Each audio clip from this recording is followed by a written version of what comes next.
How to turn on and off Galaxy Themes customization on Android. This tutorial shows you how to control whether Galaxy Themes can personalize your device experience. First, open the Settings app on your Android device. After that, scroll down and tap on General Management. From there, once you're inside, scroll down and tap on Customization Service.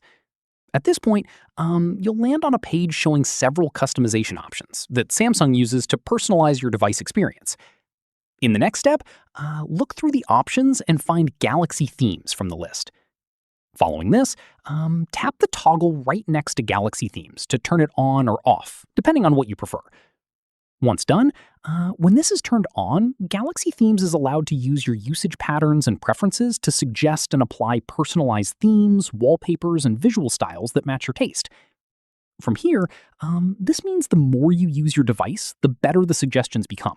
It tailors the look and feel of your phone based on what you actually use and enjoy. At this stage, if you'd rather keep things simple and not have your usage data influence your themes, just tap the toggle to turn it off, and Galaxy Themes will stop personalizing based on your activity. Finally, keep in mind that turning this off won't remove any themes you've already applied. It simply stops the automatic personalization from running in the background. If this helped you out, give it a like, subscribe for more Android tutorials, and tap the bell for updates. See you in the next one.